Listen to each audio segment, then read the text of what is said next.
In December 2019, there was a cluster of pneumonia cases in China. Investigations found that it was caused by a previously unknown virus, now named the 2019 novel coronavirus. In this video, we'll take a quick look at what's currently known about the virus. Keep in mind that this is a new virus, and what's known about the virus now might change in the future. Coronaviruses are a large group of viruses. They consist of a core of genetic material surrounded by an envelope with protein spikes. This gives it the appearance of a crown. Crown in Latin is called corona, and that's how these viruses get their name. There are different types of coronaviruses that cause respiratory and sometimes gastrointestinal symptoms. Respiratory disease can range from the common cold to pneumonia, and in most people, the symptoms tend to be mild.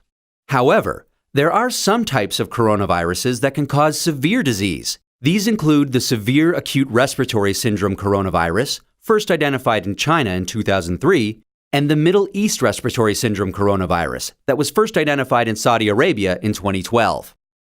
The 2019 novel coronavirus was first identified in China. It initially occurred in a group of people with pneumonia who'd been associated with a seafood and live animal market in the city of Wuhan.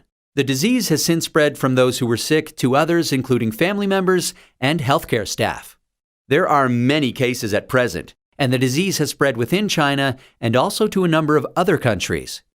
So, where did the virus come from? It's known that coronaviruses circulate in a range of animals. Sometimes these viruses can make the jump from animals to humans.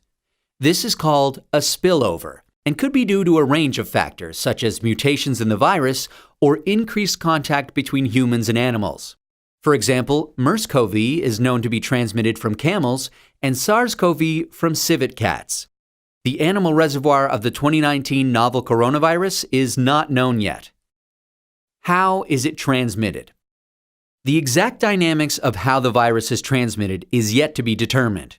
In general, respiratory viruses are usually transmitted through droplets created when an infected person coughs or sneezes, or through something that has been contaminated with the virus.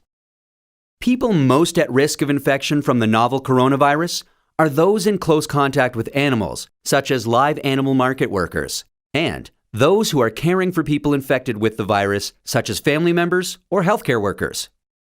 So, how does the disease present? Well, from what is known so far, there can be a number of symptoms ranging from mild to severe. There can be fever and respiratory symptoms such as cough and shortness of breath. In more severe cases, there's been pneumonia, kidney failure, and death. The mortality rate is not known yet. How can we tell whether someone is infected?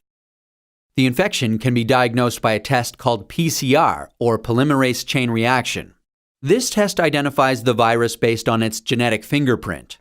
There's currently no specific medication for the virus, and treatment is supportive care. There's currently no vaccine to protect against the virus. Treatment and vaccines are in development. How do we prevent transmission of the virus?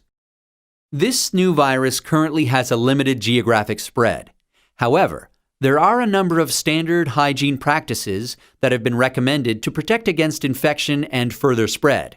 These include covering your mouth and nose when coughing or sneezing with a medical mask, tissue, or flexed elbow, avoiding close contact with those who are unwell, the appropriate use of masks and personal protective equipment, especially in a healthcare setting, washing hands regularly with soap and water, or alcohol-based hand rub.